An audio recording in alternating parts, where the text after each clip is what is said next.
Rama, Rama Rama, Hare Hare, Hare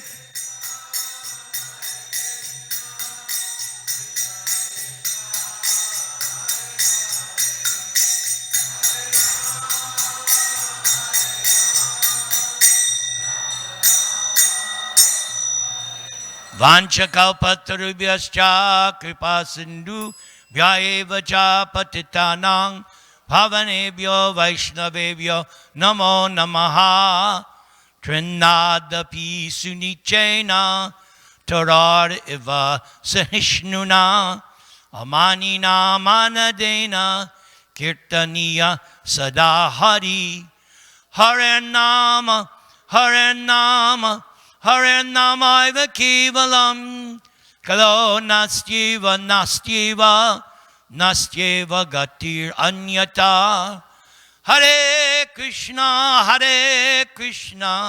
Krishna Krishna Hare Hare Hare Rama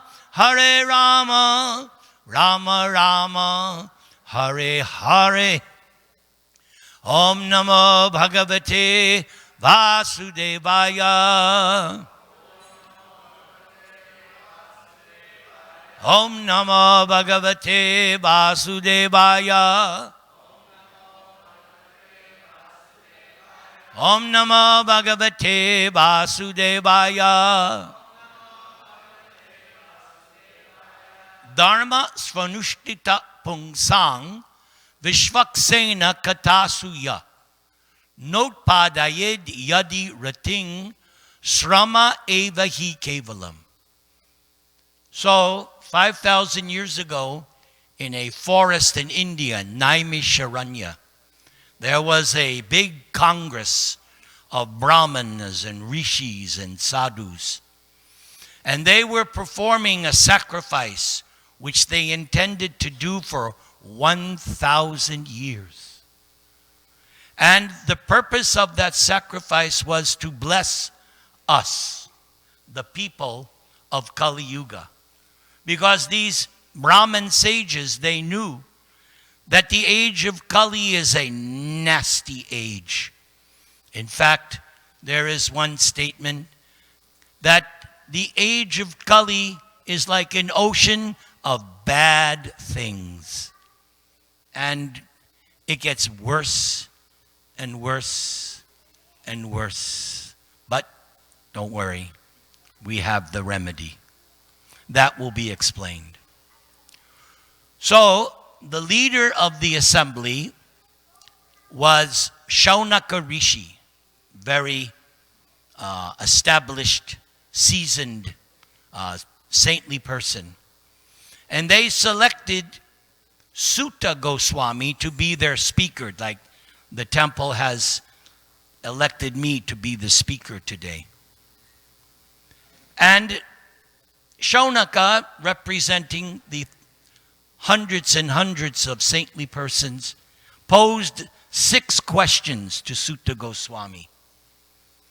And the answer to one of those questions is this verse.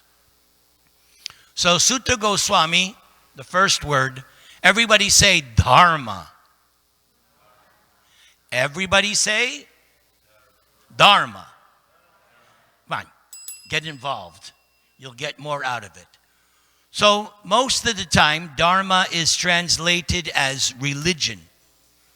But here, Prabhupada, our spiritual master, he translates it as occupation, what you really do on a day-to-day basis. Then, svanushtita, executed in terms of one's own position. Because, yes, we are all human beings, but we all have different natures and different qualities and different types of work. So, we all execute our prescribed duties according to our own position. And then, Vishvaksena. Can everybody say Vishvaksena? That's a little better. Good. That's good. So Vishvaksena represents another name for God. In the teachings of Lord Chaitanya, God has thousands and thousands and thousands of actually unlimited names representing his qualities, his pastimes, relations with his devotees. So Vishvaksena is another name for God, plenary, full portion. Here comes the key word, katasu, the message. So it's good that you've decided to remain. You attended the RT. You attended the worship. You were chanting. You were dancing. But because you stayed, well, at least I hope, you're staying for the rest of the class. Don't worry. I can't go beyond 1:15. So, okay. That's my allotted time. But the fact that you remained means now you will become more blessed, more auspicious. Prabhupada himself, when this movement started in New York City in 1966, was regular occasion. There'd be a great bunch of people attending his kirtan after 40 minutes or so. And then he would want to give a class on Bhagavad Gita. 3/4 of the audience would leave. So I can appreciate it's not easy just sitting there listening to somebody blah, blah, blah, blah. So I tried to make it as entertaining. How am I doing so far? It's okay? All right. By the way, I'm doing this because my authority, Badrinarayan Goswami, has instructed that whenever I preach, I bring my bell. And he said, last time I met him, last month, he said, I'm going to get a bell too. I'm going to start using your bell. So, the message. This is what Bhagavad Gita, this particular book I'm speaking from, Srimad Bhagavatam, the message of Godhead. We turn on the television, we're getting so many messages. We have our phone, we're getting so many, we're bombarded with messages. So there is a message of Godhead. God does care about us.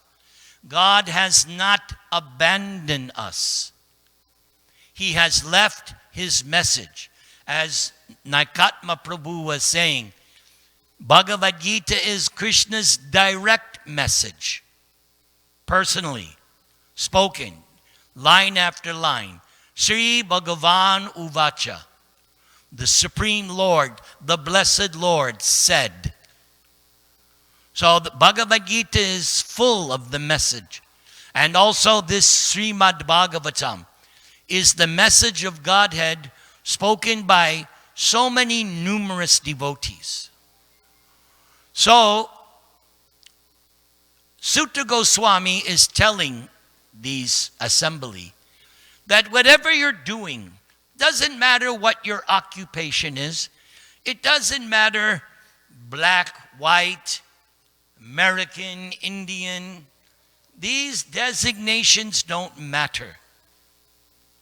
Whatever you're doing to survive in this world, because according to Bhagavad Gita, material existence is itself a struggle. Manakshashtan indriyani. We're struggling day after day after day, just trying to survive. So, whatever you're doing, regardless of who you are, the thing that matters, the thing you have to ask yourself, according to what Sutta Goswami is saying, is whatever I'm doing, am I becoming attracted? And that's the word ratim. Can everybody say ratim? Oh, that was strong. You get a ding. Very good. Yes. Am I becoming more attracted to the message of Godhead? That's the critical question. If you have any interest in spiritual life, which obviously you must have, otherwise you'd be home watching the 108 football games on your 60-inch TV. So you must have some attraction to the message of Godhead. But the question is it increasing? Or am I becoming more attracted to the message of Maya, the material world, the illusory world, the dreamlike world of sense gratification? Am I more absorbed in what's happening in the material world? Or am I becoming more attracted to the message of Godhead? In one sense, spiritual life, you can do a self-test. Like there were so many home self-tests for the COVID-19, which they passed out. And you would take the test and you go, oh, thank God. Or you would take, oh no, quarantine. No cooking for you today. You're on your own. So there's a self-test. There are many self-tests. Here's one.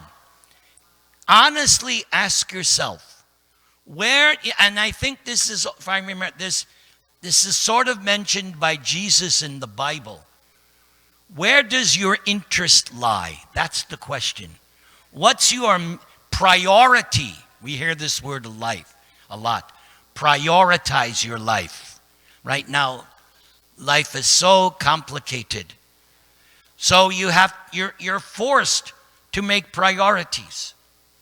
So Sutta Goswami is saying that you can test what your priority is that whatever you're doing, whatever your life is, what you're doing moment to moment, day by day, is your attraction to hear the message of Godhead on the uprise?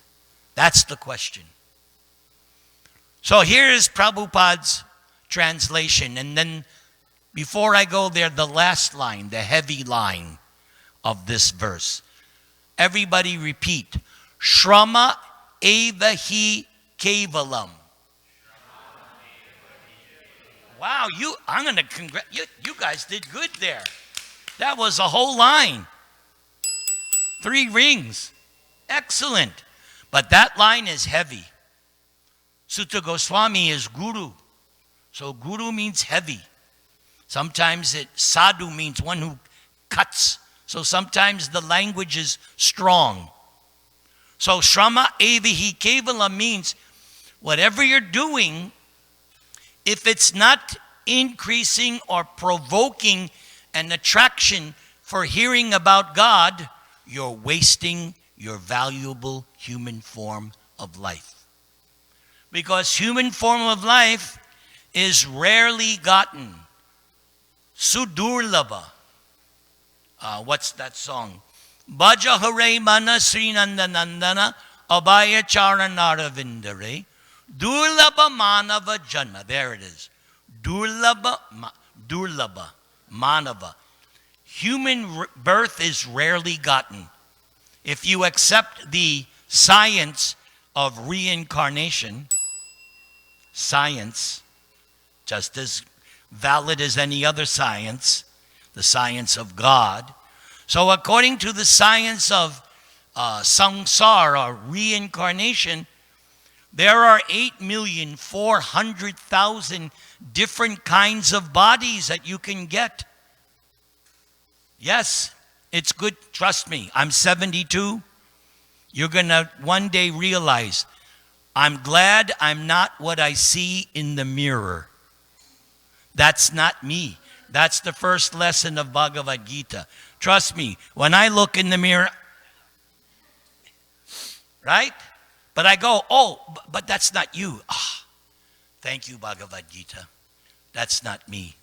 I'm the eternal soul dwelling in the heart. I haven't really seen myself yet. I'm waiting. And when will I see myself? At the same time I see Krishna in my heart. Who would like to see Krishna in their heart? You're in the right place. Very good. You're in the right church. So, if I'm not becoming more attracted to the message of God, then I'm spoiling this rare human birth. 8,400,000, only 400,000 are considered human. And of those 400,000, a very small part is called civilized. You can assume that you are civilized. Otherwise, you wouldn't be here. You'd be doing something else. And you're sitting so nicely. That proves you are civilized. Good culture. So, I can't waste this human form of life. Most important, to become self-realized. To understand who I really am and what is my relationship with Krishna. So, if you would please repeat the translation. The occupational activities a human being performs according to his or her own position are only so much useless labor if they do not provoke attraction for the message of the personality of Godhead. So, in one sense, it doesn't matter, because in a verse, two verses ahead of this verse, Sutta Goswami opened up his speaking by saying, in essence, it doesn't matter you belong to this religion, this club, that club, this community, that community. No. Are you developing love for God? That's it. That's the question. Same thing. Developing an attraction for the message of God indicates an attraction for loving God. You don't want to hear about somebody you hate, right? There's a certain personality and my wife says, no, turn that off. I don't want to hear that madman. But if it's somebody you like, you like to hear what they have to say. So you know that you are developing love of God because you are liking what you hear and what God says. So our spiritual master, our founder Acharya, our ever well-wisher, he has written a nice purport to this verse. Please listen, and then we'll see what happens after that. If I go over 1:15, somebody come up and ring the bell. So here's Prabhupada's purport. There are different occupational activities in terms of a man's different conceptions of life. To the gross materialist, who cannot see anything beyond the gross material body, there is nothing beyond the senses. Therefore, one's occupational activities are limited to concentrated and extended selfishness. Concentrated selfishness centers around one's personal body, but that is generally seen amongst the lower animals. Extended selfishness is manifested in human society and centers around family, society, community, nation, and world, but still with a view to gross bodily comfort. Above these gross materialists are the mental speculators who hover aloft in their mental spheres, and their occupational duties involve making poetry and philosophy or propagating some ism with the same aim of selfishness limited to the material body and material mind. But above the body and mind is the dormant spirit soul, whose absence from the body makes the whole range of bodily and mental selfishness completely null and void. But less intelligent people have no information of the needs of the spirit soul. And because foolish people have no information of the soul and how it is beyond the purview of the body and mind, they are not satisfied in the performance of their occupational duties. I always like to mention when I was a teenager, before Prabhupada came over, in 1965, that summer, there was a big hit song, I can't get no satisfaction. So little did I know that I was getting Vedic knowledge at the age of 15 over the silly radio.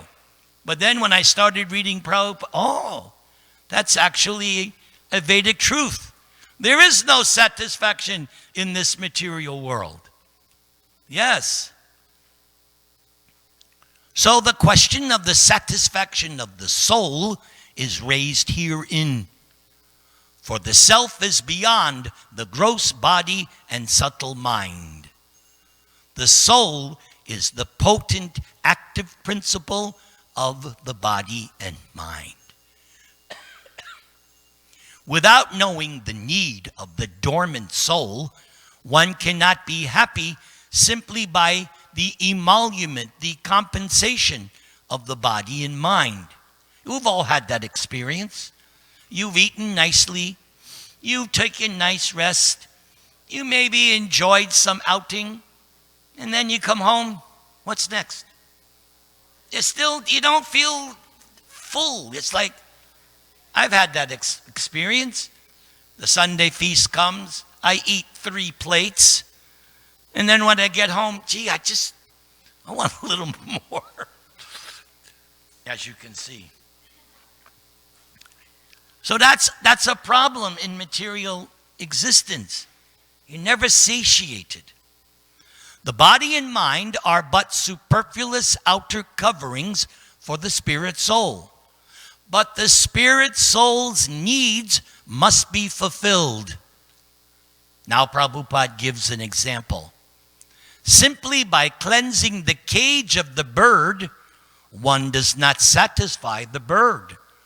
One must know actually the needs of the bird itself.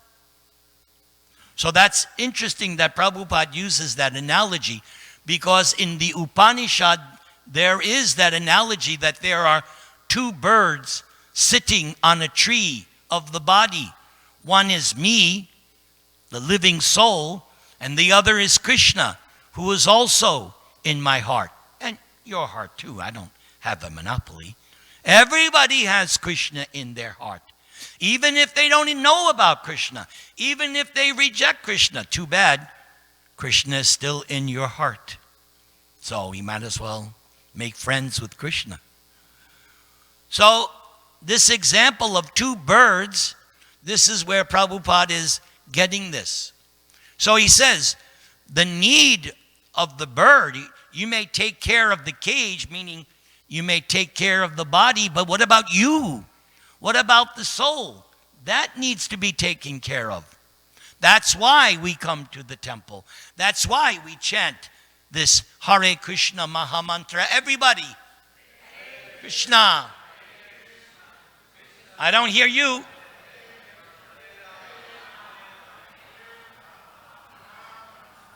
Very good.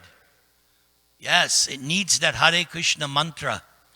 And it needs to hear the message of Godhead. And also needs prasad. I'm a firm believer. Prasadam eva kevalam. Yes. The need of the spirit soul is that she wants to get out of the limited sphere of material bondage and fulfill desires for complete freedom. Yes, when I was a teenager, young adult, that was the most important thing to me. Freedom. I wanted to be free. I even wrote a song at the age of 16. I want to be free. Yes, that's always been there. She wants to get out of the covered walls of the greater universe. She wants to see the free light and the spirit. That complete freedom is achieved when one meets the complete spirit, the personality of Godhead. So that's what's happening when you chant Hare Krishna. When you come to the temple, you are meeting the complete spirit. You are spirit, but infinitesimal, poquito poqueño. We are tiny, 1/10,000th the tip of the hair. So what am I so puffed up about?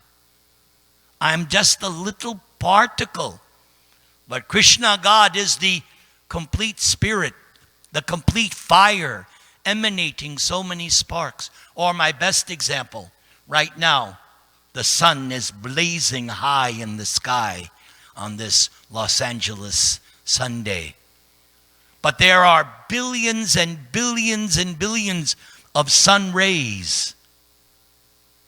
We can handle the sun rays, but the sun itself can't go there. No. Too hot. So Krishna is like the sun, and we are like sun rays. That means you always existed. Not this, but you. You always existed. That's the meaning of eternality. You always existed. You exist now. And guess what? Get used to yourself, because you're going to exist in the future. That's why suicide is never an option for a devotee, because you don't solve anything by suicide, because you're going to take birth again. So deal with your issues, reconcile things now. There is dormant affection for God within everyone. I love this statement by Prabhupada.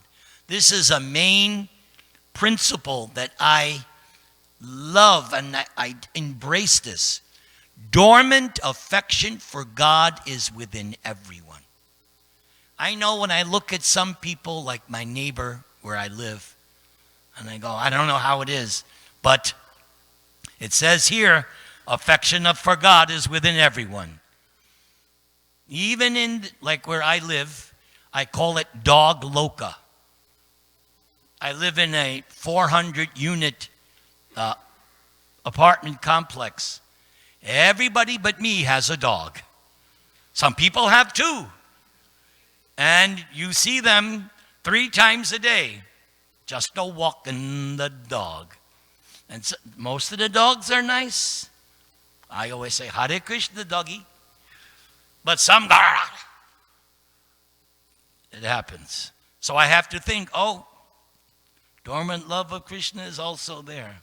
So I can't get too upset. I love this. And this is where Prabhupada gets it. It's a statement by Lord Chaitanya. Nitya Siddha Krishna Prem Sadhya Kabunai. How's my Bengali? Is it good? Shravanadi Shuddha Chitte Karaye Udoy. Do I pass? Good. We both get dings. I love this statement by Lord Chaitanya. It means love of Krishna, not just love of God, love of Krishna is eternally in everyone's heart. It just has to be awoken. And how is it awoken? Hare Krishna, Krishna Krishna, Hare Hare, Hare Rama, Rama Rama. That's why we go out and chant in the streets. Many, many years ago, 1980, 82, I was in Vancouver chanting with devotees on the street. And every once in a while, I'll get a job. What are you guys doing here? Jesus is the only way. You're going to hell. Hare Krishna, Hare. You have to be able to tolerate it. You can't let anybody affect you. So we chant on the street to benefit others, because simply by hearing they get benefited. We distribute our books. Everywhere we can, we distribute our books because we want everyone to get that opportunity to ignite, reawaken that dormant love for Krishna. All right, let's finish up. I have 2 minutes. Spiritual existence is manifested through the gross body and mind in the form of perverted affection for gross and subtle matter. Therefore, we have to engage ourselves in those occupational engagements that will evoke our divine consciousness. This is possible only by hearing and chanting the divine activities of the Supreme Lord, and any occupational activity which does not help one to achieve attachment for hearing and chanting the transcendental message of Godhead is said herein to be simply a waste of time. So just to recap,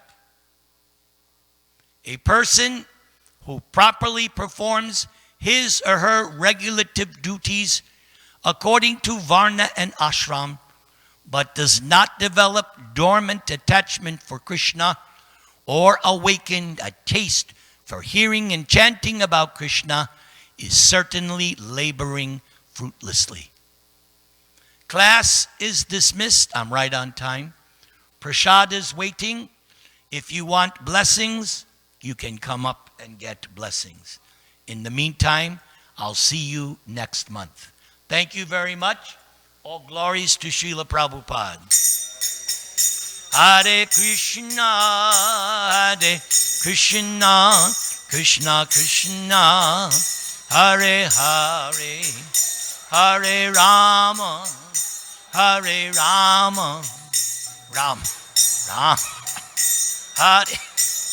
Everybody.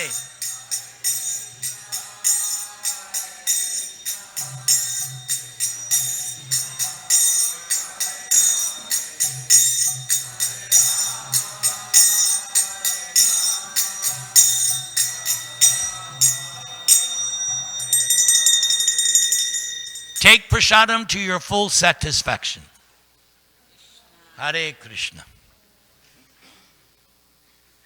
May Krishna bless you and protect you. May Krishna bless you. Jai. May Krishna bless you. May Krishna bless you. May Krishna bless you. May Guru Gauranga bless you. May Krishna bless you. May Krishna bless you. May Krishna bless you. You are really listening. You encouraged